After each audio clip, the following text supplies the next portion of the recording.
Hi everyone, and thank you for joining us today for our webinar, How to Harness Cross-Channel Advertising to Reach Your Audience. My name is Amanda Benavides, and I'm part of the marketing team here at StackAdapt. Before we get started, we just have a few housekeeping items to cover, and then we can get the webinar underway. We're happy to field any questions you might have on any of the content. Please feel free to place them in the questions area of the GoToWebinar panel. We'll address all questions at the end of our session during the Q&A. If there are any questions we're not able to address in the allotted time, we'll follow up directly after the webinar.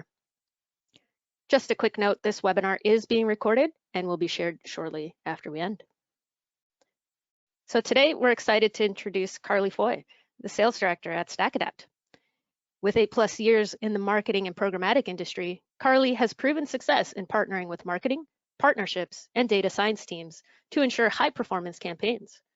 Over the past 3 years at StackAdapt, Carly has contributed blog posts about key industry topics for client education and worked on campaign setup and execution. She currently leads a team of account executives, assisting in high-level media strategy and execution across key accounts.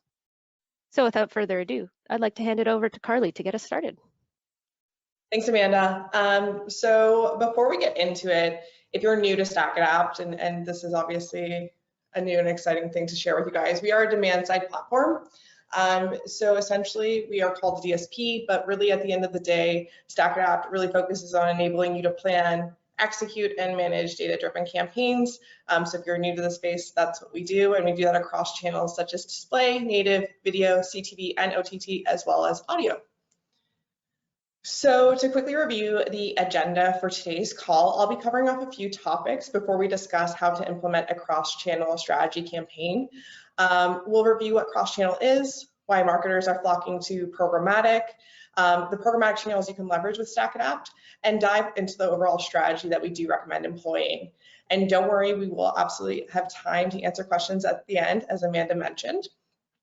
You'll also probably hear me throughout the presentation use both the words cross-channel and multi-channel. At the end of the day, they're really interchangeable. We're in a fun industry where there are a lot of terms that mean the exact same things.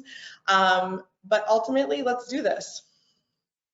So our job as a marketer is to understand that consumers have multiple devices at the end of the day and interact with contact on an individualized level. I think really what we don't ask ourselves enough is how many devices that do you actually own as a person? I myself, I don't know if this is embarrassing, I have 5. So I have my phone, I have my work laptop, I have my personal laptop, I have a smart TV, and I have a smartwatch. So if I'm your ideal target audience, there are actually multiple opportunities to reach me on different devices as well as via different channels such as display and video.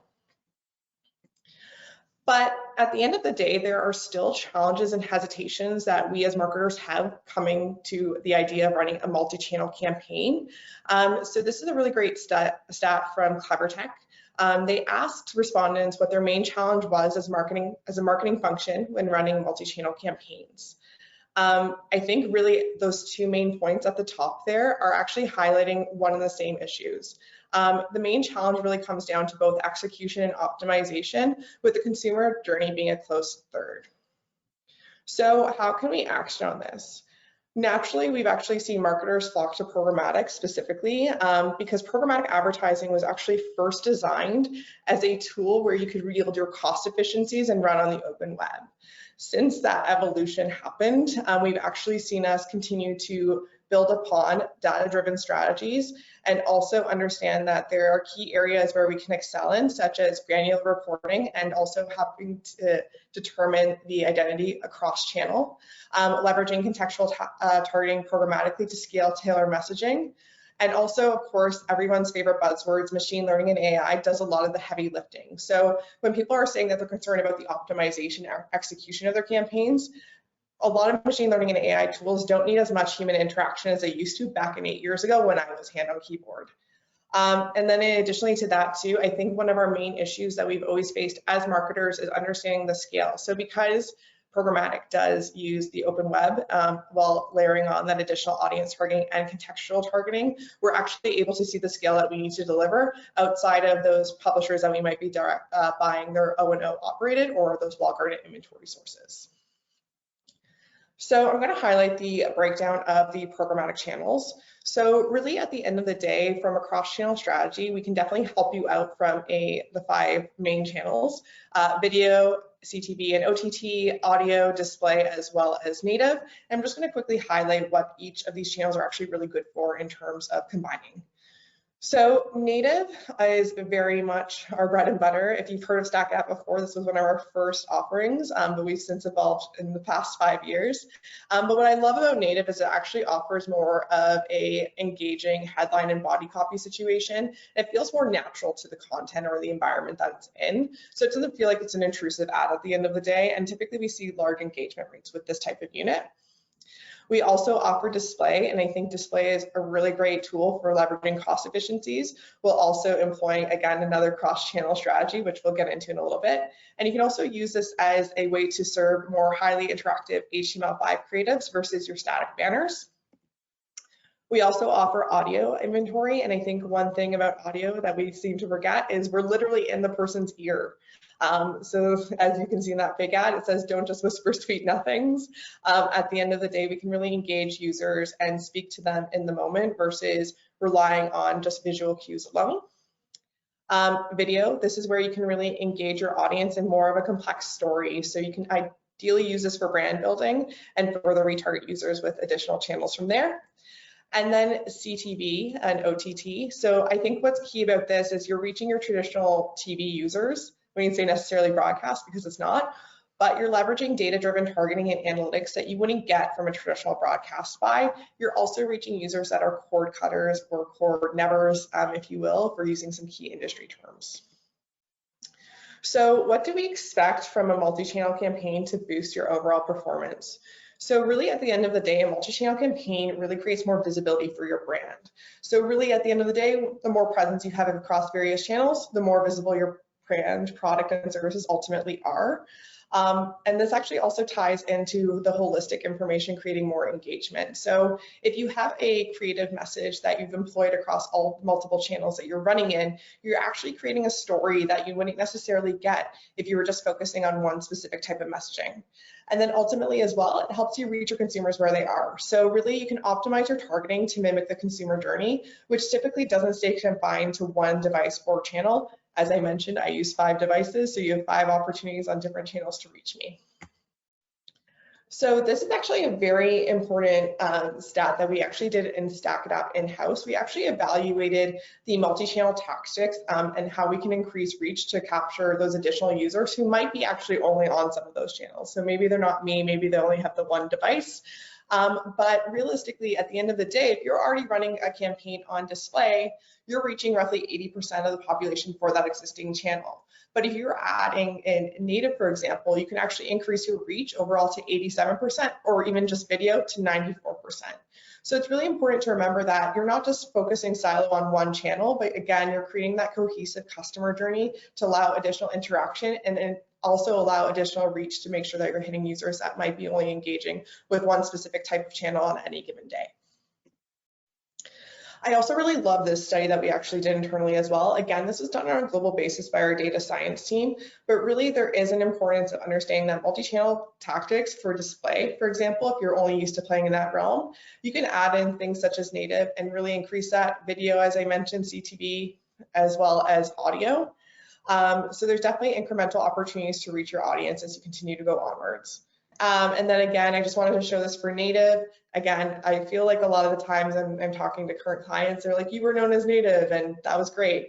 But we actually see also, instead of just native only reach, if we add in display, we then increase by 34%, again, bringing it to that 87% that we saw earlier. If we add in video, we're actually going up to approximately, if I'm doing the math correctly, 81%. It's very hard sometimes to do math when you haven't had a lot of coffee, but it's really important to remember that you can actually enhance the overall reach, and that's really key here, and I think the stats really help prove that. Now, this is probably one of my favorite slides that exists here in this presentation, and the reason being is because I think at the end of the day, when we're talking multi-channel or cross-channel, a lot of the times people assume that we have to throw everything but the kitchen sink out. And I think one thing to really ask yourself when you are planning your cross-channel campaigns is what's your KPI? And if conversions are your KPI, this is actually a really great empirical finding that we did across, again, on a global basis of an analysis of all the StackAdapt campaigns that we're currently running at that time. And we were actually able to see that in tandem, if we were running solely on display, our conversion rate sat at 3.39. Whereas if we actually also just ran solely on native, our conversion rate was at 7.09. But as we saw people increase the percentage share of native as well as running in tandem with display, we actually saw that there was a better mixture of 80% native versus and 20% of display. And we saw the conversion rate jump up to 7.45%. So it's really key to understand that by driving these conversions, we were able to do a further analysis and understand that cross-channel really is the end-all be-all. So now we're going to talk a little bit more about how to build your strategy, and I think it's coupled in with asking about your KPIs. So as I mentioned, it's really important to understand what your KPI is before you really decide to do any specific channel. So for example, introducing a new product or service, your strategy probably would be closer to reach. So what should you consider when you're planning your cross-channel strategy? Likely your cost-efficient channels with about 80% of the budget going there, with a high impact channel such as CTV or video. But if you're amplifying earned or organic media, your strategy should be more focused on contextual and what to consider high impact units. And really at the end of the day, you just have to take a lens back and understand that if you're trying to drive KPIs such as conversion, maybe CTV doesn't fit necessarily within that, but it might be a nice impact channel to have for a retargeting strategy further down the funnel. So I actually decided to share some quick strategy starters that I've actually employed with my clients and ask them specifically if this makes sense for them. I think leveraging retargeting, if you're able to do that, adding a retargeting pixel to your creative can actually increase the reach opportunities, but also open you up to sequential messaging. So for example, we are able to pixel on a 75% completion view of a 30-second video, then you're able to further tell the story by hitting them with either a native display or audio unit. Unifying your message, but understanding that each channel can respond differently. Again, tying back to those KPIs and understanding what your KPIs are, there are definitely room for those higher impact units if you are driving conversions, but maybe it's only a certain percentage of your budget. And then also being willing to experiment. So this actually ties into the unifying your message as well. If you're new to a channel, it doesn't hurt to allocate just 10% of the budget to see if it actually has an impact overall on your campaign strategy. And then from there, you can always adjust the budget accordingly because that's the beauty of programmatic. You can adjust things as needed. So really at the end of the day, how StackAdapt can help. Again, as I mentioned, we are a DSP that can handle a lot of different channels. So we do have multi-channel advertising. We have that buzzword machine learning technology. One of my new favorite tools that we have is our contextual advertising tool, Page Context AI. And then we also look at vertical specific targeting as well. So we go across political, travel, cannabis, etc. We also have an in-house creative studio team as well as an in-house programmatic strategist team that can help you make sure that your campaigns are reaching their overall goals. And there's a lot more where we can help out with. So if you just want to shoot us a message, we're more than happy to do so. So really to summarize, I think at the end of the day, a lot of people are still hesitant about cross-channel, but I think it's entirely feasible. It's really about ensuring that you're employing the right strategy. As I mentioned, if you're going for a specific KPI, definitely consult one of the StackAdapters and we'll be able to help out. You don't also have to run on all channels in order to be effective. Incorporate what makes the most sense based on those KPIs, and ultimately make sure your creative has a unified message. It doesn't have to be the exact same messaging across the board, but making sure that there's a theme that it ties into, and it can make the user experience a little bit more enjoyable and ensure that they remember your ads at the end of the day. With that, I think we are at our Q&A, so I will turn it over to Amanda because she has been monitoring the chat. Perfect. Thank you so much, Carly. So yeah, we'd now like to jump into the Q&A portion of the webinar and open up the floor to any questions. So as a reminder, if you have any questions, please place them in the questions box of the GoToWebinar panel. So it looks like we have a few coming in now. Let's start with this first one here. Okay, so we're just starting out with programmatic. Should we be using all of the channels you mentioned or start with just 2, for example? Yeah, I think it's best to start with just 2, depending also on the budget and your KPIs. So if you're looking towards an awareness tactic, we're probably looking at more of your cost efficiencies, but At the same time, I mentioned we can definitely allocate 10% of your budget towards testing a new channel. So if you're entirely new, typically we see a lot of programmatic players start off with display native. But I still think that's a really great tactic and cross-channel opportunity to start with because it does have an overall enhance on your reach. But if you're looking to incorporate more higher impact, I would probably recommend if you have video, for example, probably a video ad, meaning mainly because the CPMs are a little bit lower than CTV and OTT, but also then prove the value of doing that cross-channel approach. So I would recommend, depending on the budget, and depending on what assets are available, just making sure that you're not throwing the kitchen sink at everything and hoping it sticks. But we can definitely help you out with that, and I would recommend starting at least with native and display. Great. Okay, a few more questions here. If a client doesn't have any content available to do native, does StackAdapt offer any kind of content creation to serve native? So we don't do content creation necessarily, but we do have a creative studio team in-house, and we're more than happy to help you build out native specific ads. Additionally, if you are actually employing social strategies, we can incorporate your Facebook newsfeed ads, for example. We actually only have a 1 pixel difference. So I believe there's a 1200 by 628 and we're 1200 by 627. So we can definitely incorporate those and employ those. And again, it actually even ties into having a more cohesive strategy across even just from social to programmatic. Okay, and on a similar note here, do you have a library or link of ads used by their clients we can refer to for creative inspiration? We don't, but that creative in-house team actually has a library that they can send you of mock-ups and samples of what we can help build you guys, or even just serve as a consultative device for you. Additionally, there are resources outside of StackAdapt, such as Moat, that actually publishes different ads from different advertisers. So you can always take a look at those too for inspiration if you want to see what competitors are up to. Perfect.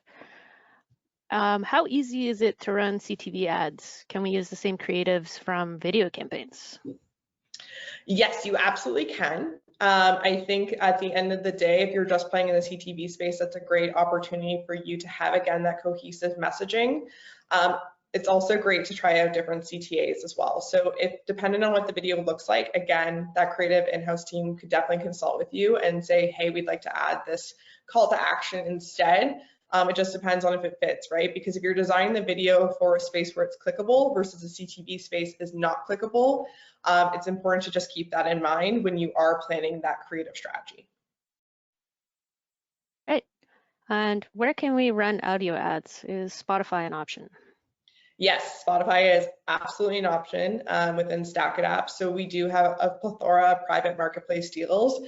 We can run also across podcasts as well as different news providers from an audio standpoint. And we can send you a more integrated publisher list that you can take a snapshot at.